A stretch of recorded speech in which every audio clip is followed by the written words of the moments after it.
Hi guys, it's me, Joseph Anderson again, and for this video that's dedicated to the month of Halloween and October in 2024, I will talk about another movie in which Death is a bit of an asshole. I'm talking about the Final Destination movies. Well, in this case, the first one. Now, I have to say that in the Seventh Seal, that movie took place in the during the time of the Blood Plague in that Dark Age era. So, it was kind of a serious dark time in world history. But, it was, I think that this movie was like the first time when we actually saw Death, the Grim Reaper, actually playing an active role in killing people and in like hastening the people's death. But this movie takes it to a new degree, and it's actually very funny. It's more or less like the death traps in it's more like Saw or Home Alone to the extreme, or say like the Game Master Trap, where they take the bucket, they spill the pecan, they spill the gas can, and all of this other stuff. So it's kind of similar to that, in that household objects can quickly become deadly weapons. Where I think that that's some type of scenario really did happen. I could see it more like if the Grim Reaper really did have it, they did against somebody, they would say, okay, you die next, you get a heart attack, or you get a brain aneurysm, or you get hit by a bus. Which, granted, they do some of that in this one, and then future installments too, but I think that if Death were to really do this, he wouldn't draw attention to himself, and he wouldn't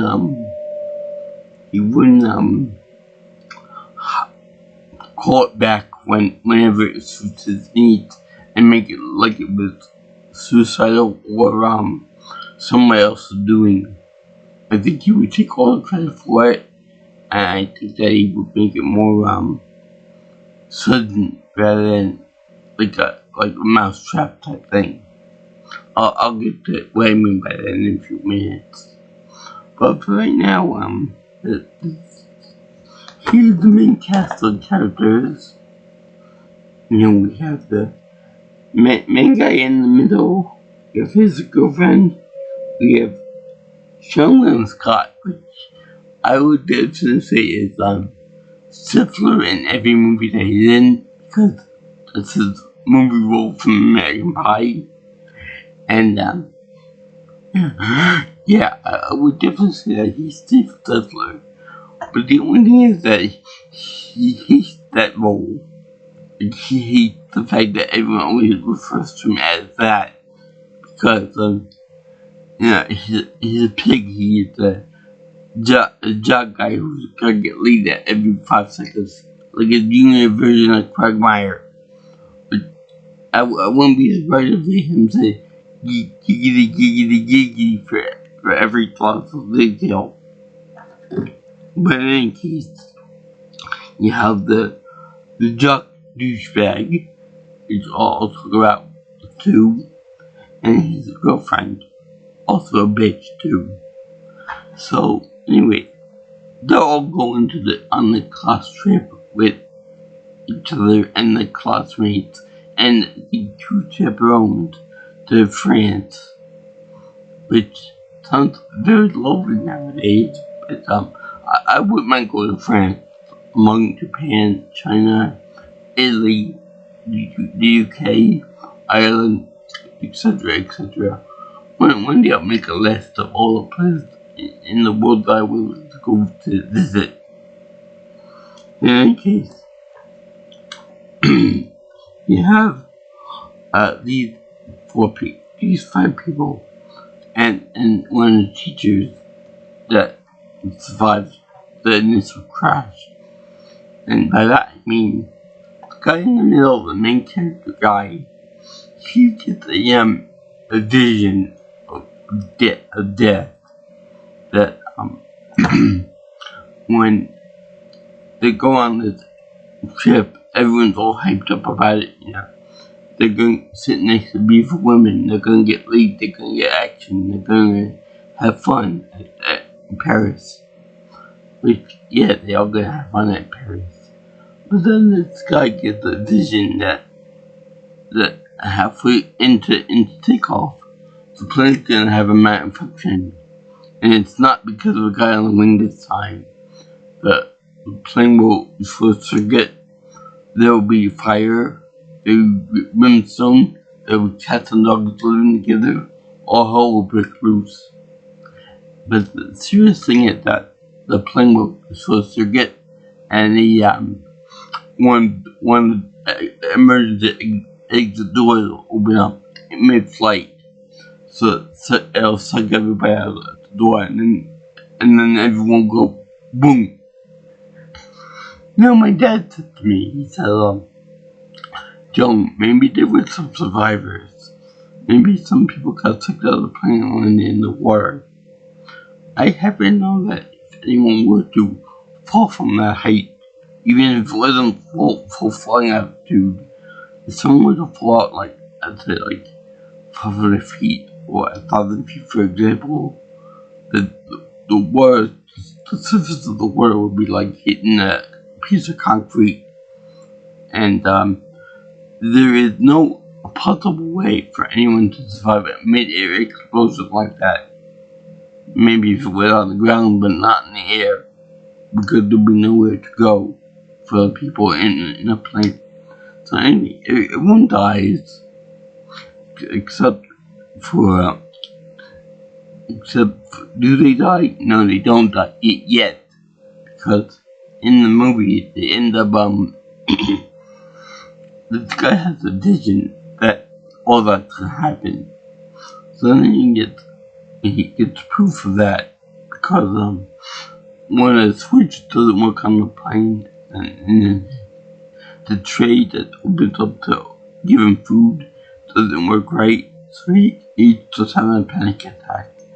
And then he causes a big scene on the plane as they're about to leave, to the point that the captain of the pilot of this doomed airline, this doomed flight, escorts him off, saying, out of my plane, go out of my plane. You're not allowed to fly anymore on my ship, on my time, because you caused a scene. So yeah, everybody's pissed off at him, and rightly so. I will be pissed off too. And eventually, the plane takes off. The plane does take off with the people off the plane, even though Steve Stifler was off the plane, and maybe in the bathroom at the time that the argument started, and he said, the plane will blow up, gotta get off.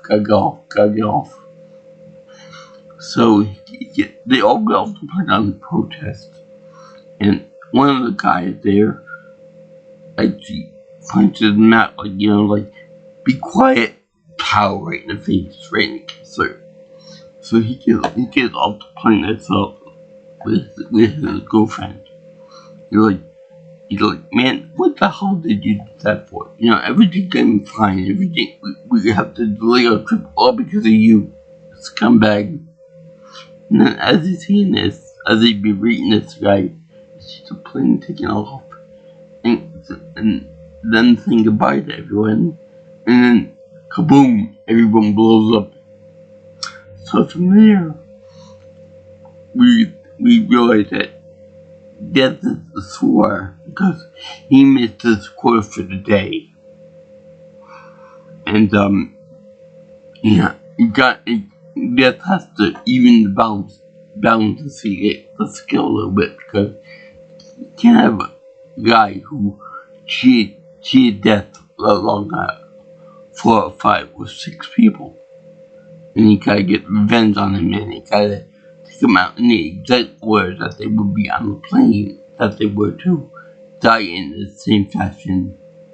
And first of all, how do you know that we're having a lot of plane would be the exact order and the exact happening on that would cause everyone to die? How do you know that one person would die, then person 2 would die, person 3, then 4, then 5, etc., etc., etc., and everyone on the plane would be dead? Number 2, at that point, wouldn't it not make a big difference? Because if everyone were to die in an explosion, wouldn't it make sense that everyone dies simultaneously? You know, if regardless of the team positions, we will all become rogue within a few seconds of each other anyway. So what's the point of even saying, you know, this person's gonna die, this person's gonna die next, that person's gonna die, my teacher will die now, like, this one will die, that one will die, and the other thing.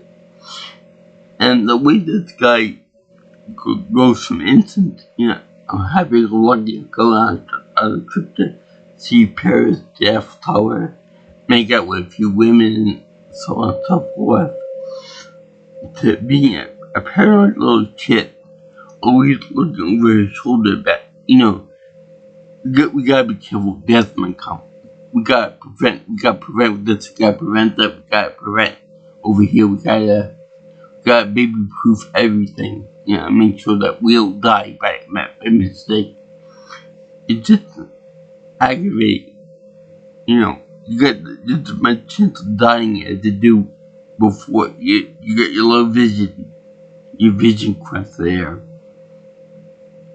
So anyway, they show that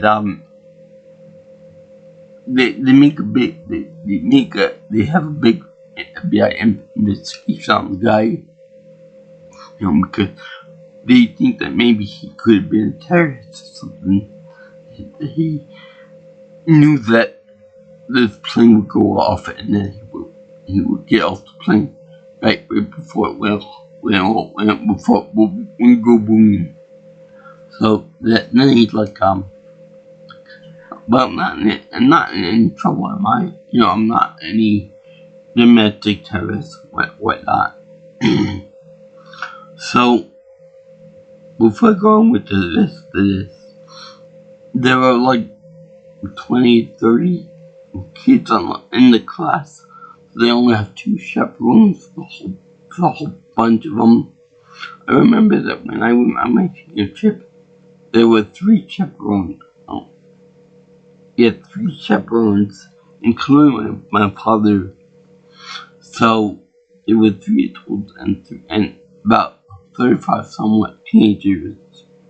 So that doesn't really compute that we're only 2 adult chaperones to this whole mess. Yeah. Now also, another thing too is that they have this kid, one of the guys, one of the survivors. He was apparently the first one to die on the plane in the vision. So kids said, you know, be careful with this guy. You know, let's keep an eye on him. Let's all sing together and stuff. So, like, okay, we'll all be together, and in case somebody needs us. Then they cut to him, shaves himself. Okay, that's fine. Then we cut to behind his toilet. Okay, that's okay, I guess. Then they show the one of the plugs getting unfastened. You know, for the I guess detergent or for the soap or whatever it is in the toilet bowl. So then you see it like oozing this slippery liquid over the floor, going slow toward his feet. So yeah, like okay, so this could be death, but it could be coincidental. Then you see him turning around to go toward the bathtub.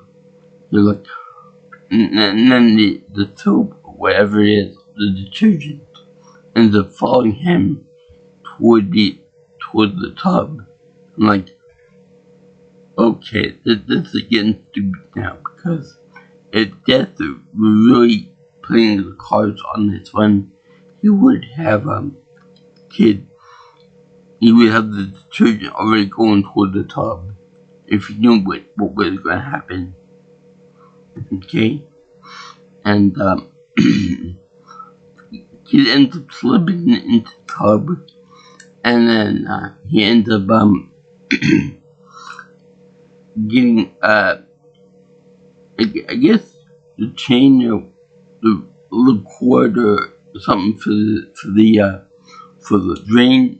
Gets that around his neck, so that you see him tripping on the soap on the floor and getting wrapped around his neck. So he's in the tub now, and everything is all slippery and wet.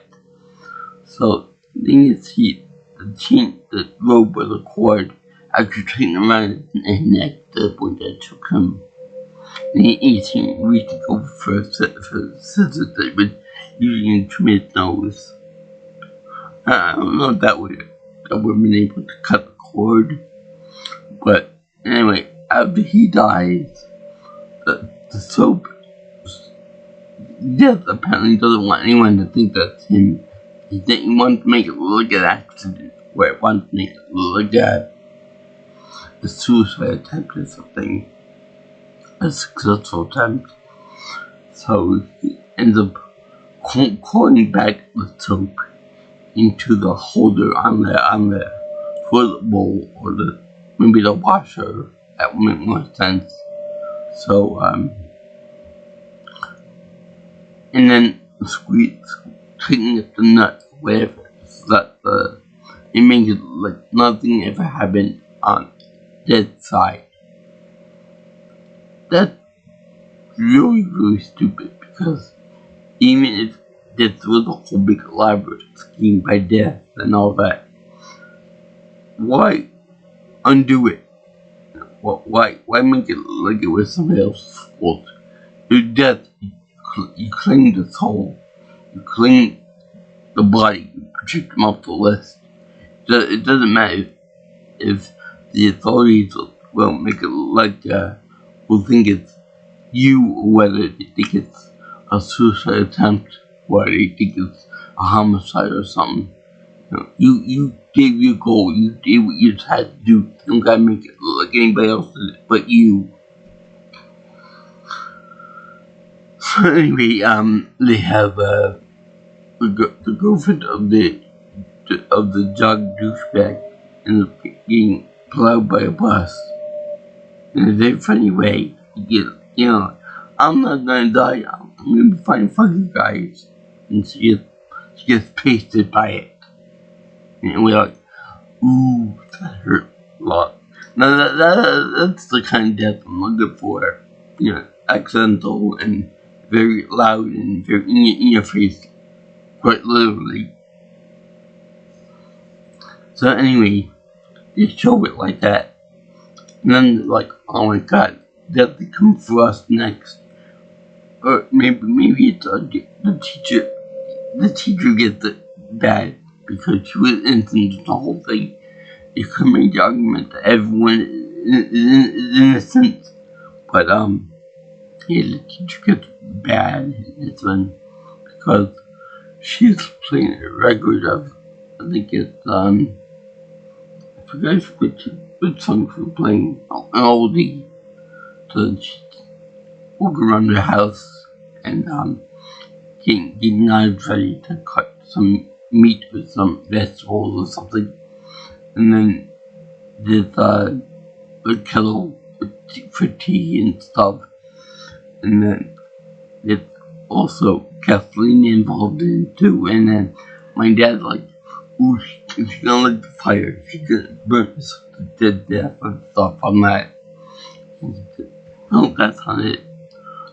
Now, during this whole sequence of events, even with the first death, it showed the death like in like a black shadow, like kind of like a wraith coming through and go on objects and things.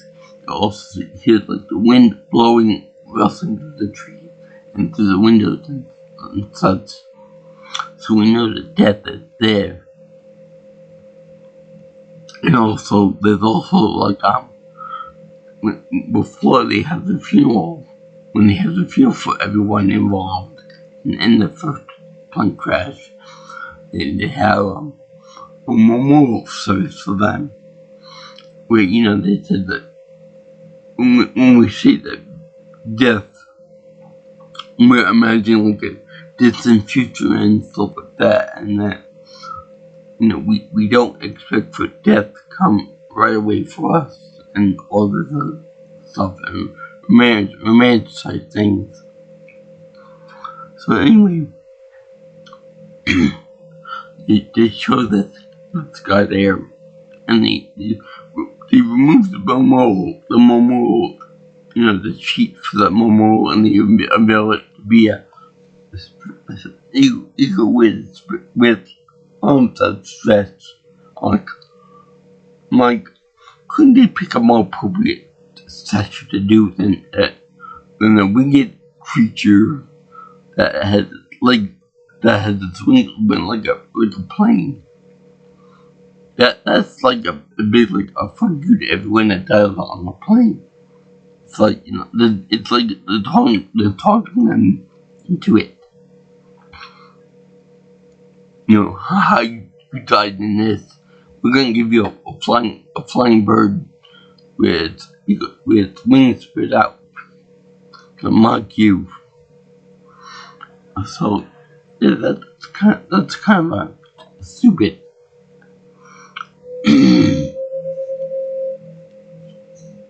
So anyway, there was that.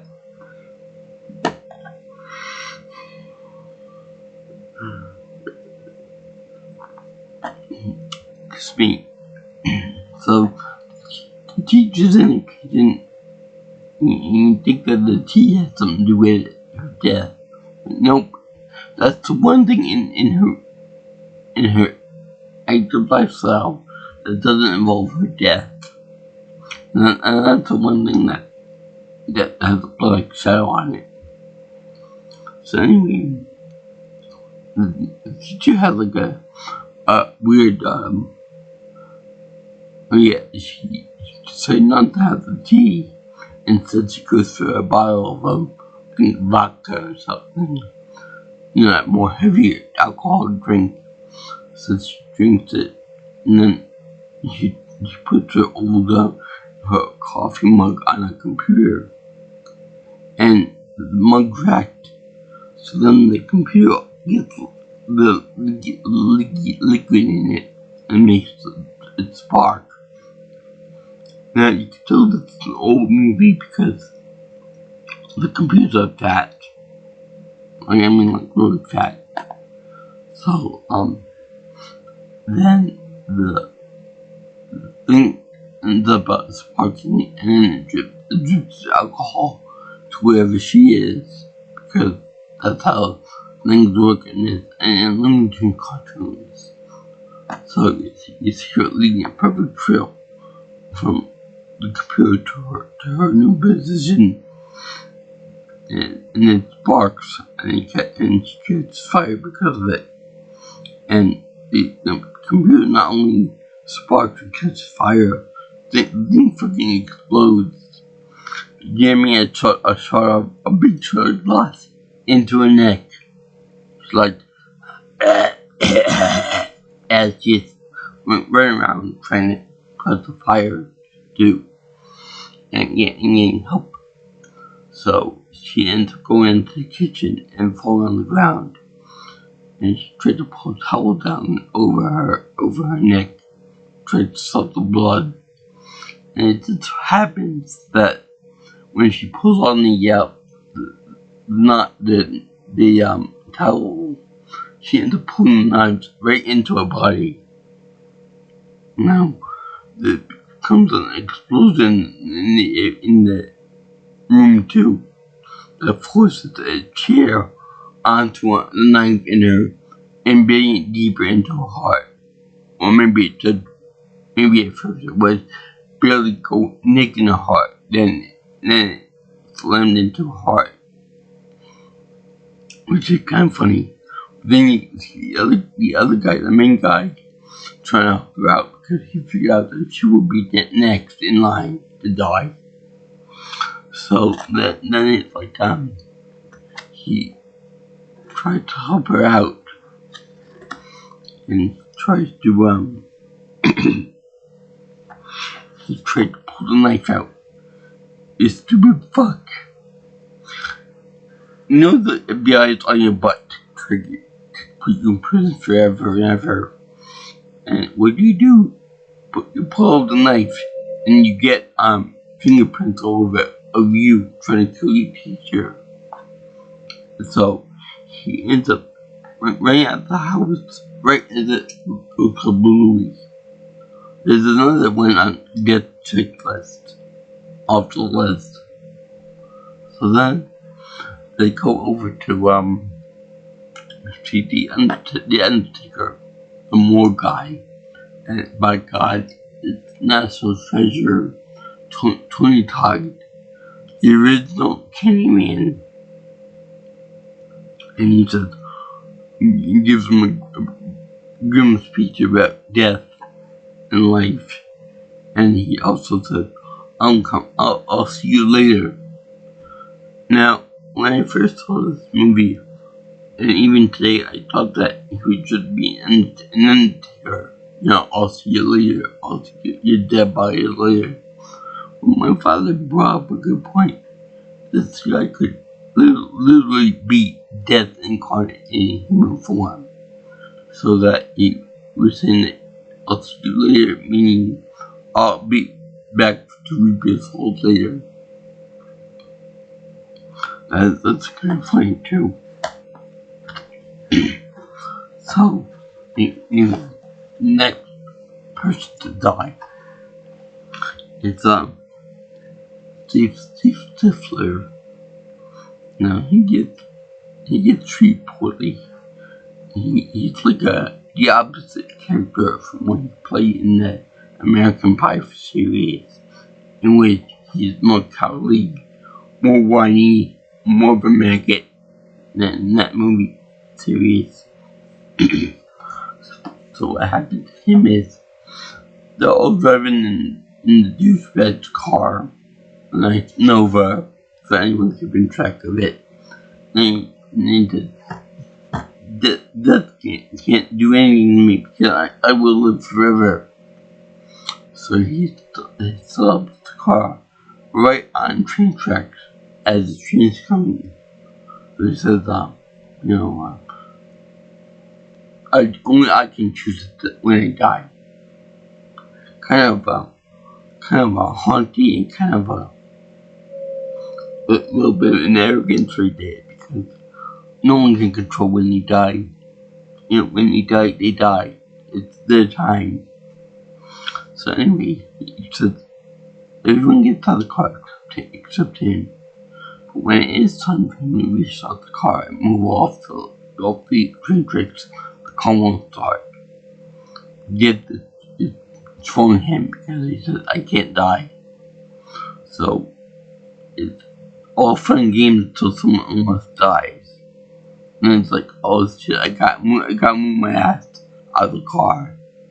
So luckily, the main guy gets him out safe before the train hits the car, just in the nick of time. So then you see this piece of metal from the car, but vibrating underneath the train tracks, in between the train tracks. It's like, okay, who's gonna die now? Who's gonna die now? Then it's Stifler's over there saying, you're gonna die, you're already dead, and stuff like this. Then the piece of metal comes up through the train uh, train wheels and cuts off his own head. And everyone like, oh no, not this one. My favorite guy. He showed me my first pair of tits. So anyway, now this bag is like he's gonna believe that the Reaper's out to all of them. So then it's the main guy acting like a criminal coward in like his little safe house bunker, like that, protecting his tetanus. Anything they could kill him and want to keep away from him. So, in any case, and the other girl, his girlfriend in the end of this movie, decided, that I'm going to go out and have fun. And she actually buys the two that gonna get them eventually. So she, there's the part where, Lightning hits the, power box outside the telephone poles, and see the wires spark on the ground and all that. So we think that that's gonna kill her. So she gets that in the car, and the wires actually knock on the garage door, like, let me in, I'm gonna get you. And the main guy goes over to try to save her. Meanwhile, I'm like, okay, come on, I want to see a dead body here. Come on, you're overdue now. Come on, quit milking it. I want my dead body here pronto. So then he's like, I'm gonna save you. And then she ends up not dying, and it's her dog. I can just hear the death threat saying, I'll get you my pretty and your little dog too. So anyway, because that only the hardcore death lovers out there will celebrate a dog dying. I wouldn't, because I love puppy dogs. But people who are more sadistic than me probably would like that kind of thing. Anyway, they showed the guy, the three of them survive to the end of the movie. They show them going to Paris on like not a school trip, like a cafe or something like that, and they're all enjoying their espresso and their dessert and all that stuff. Now it's funny. This whole scene remind me of when Danny Aiello, rest in peace, finally got his cappuccino in Hudson Hawk. A critically underrated movie, in my opinion. That movie's awesome. I'll cover it when they do. Anyway, they have guys sitting in the cafe, like 6 months later after the event of the girl and the guy at one time. So then they're like, we're immune, we're not gonna die. And so the guy runs away. The girl calls out to him. He almost gets pulled out by a bus. Much in the same way that the girl did, the second girl did. I mean, the first girl to die did. And then the bus ends up hitting a car, and the car ends up hitting a sign, and the sign ends up crashing into a bigger sign. Maybe it was a traffic pole. Anyway, the big sign goes a little bit shaky. So then we're like, okay, who's gonna die now? Well, the douchebag, of course. The guy that saved the other guy's life a little while ago become the new target, because he didn't believe it at first, and then he did. He gets plastered right before the credits roll. I'm like, why would death wait 6 months to kill them all? I mean, I understand letting them get into a false sense of security and then plowing them a lot at the end. But why wait 6 whole months for that?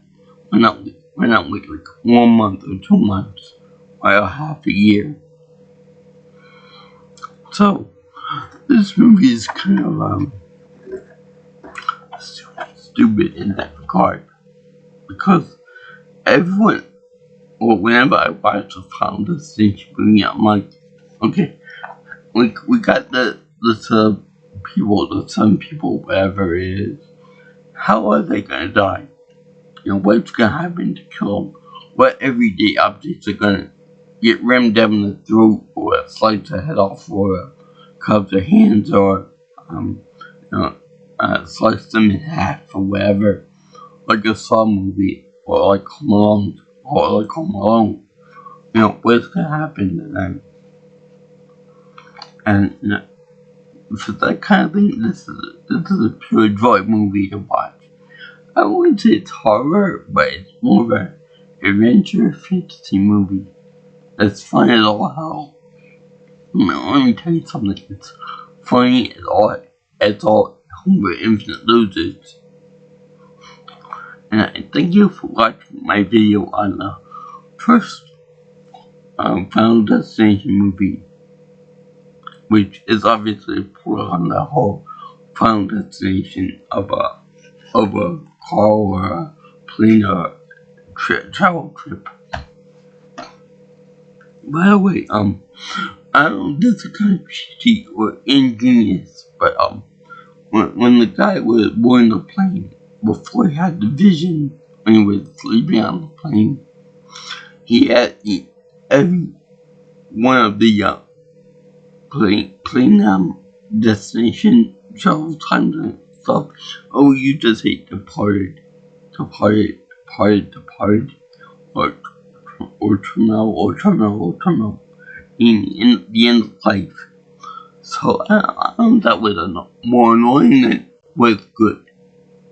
I choose annoying because it was very coincidental to have all those together.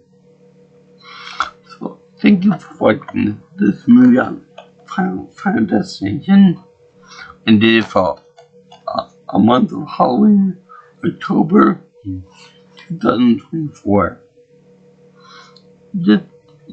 It's a kind of stupid in its part. Like, when Death took back the thing, and the first Death with the soap thing, why did he do it for the others?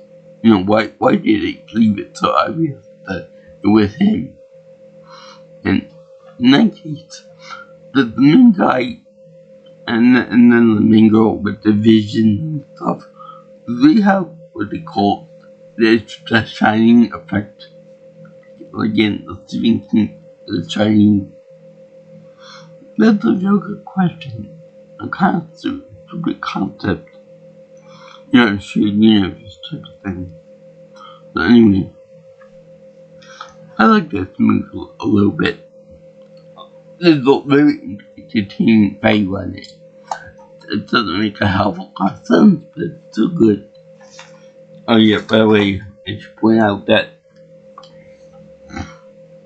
this copy of my video, or my DVD,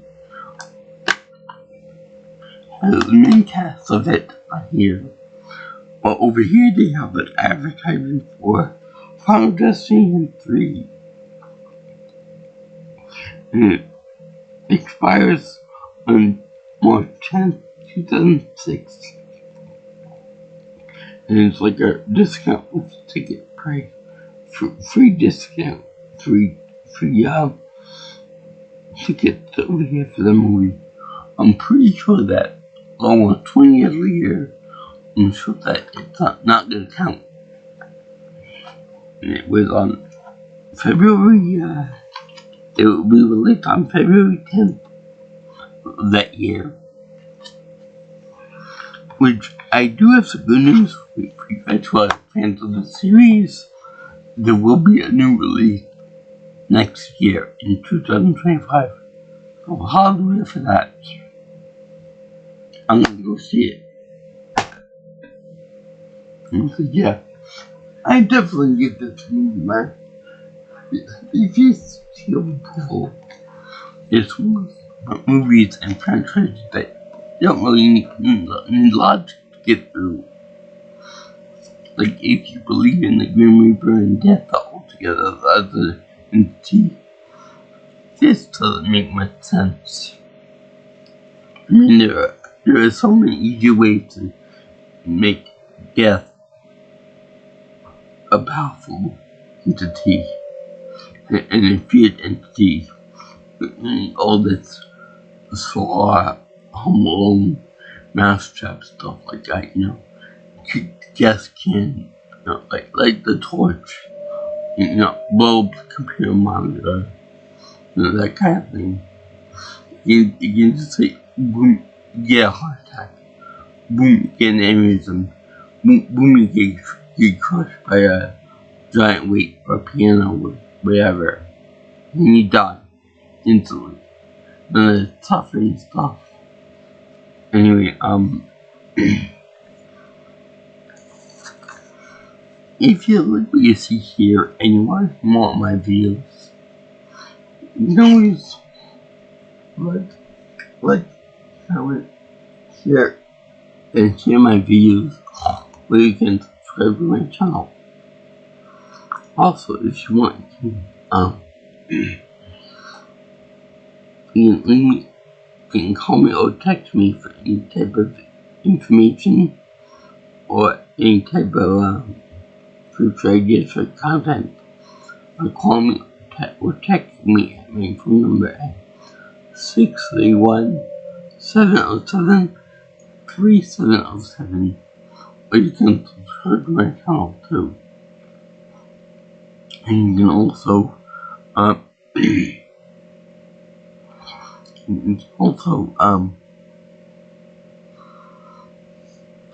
get me on my Twitter or X if you prefer at PMiltonPro. Also, my email is at jjsviewingchannel@gmail.com. So, I salute guys, and death will come for us all. It's not a matter of, this guy's first, that guy's first, that lady over there is next. That's a stupid idea. You should live life to your fullest. And you should not fear death right away. Anyway, peace out, my little ghouls and goblins. And we'll see you in the next one. For you girls and guys in Interland. Aloha.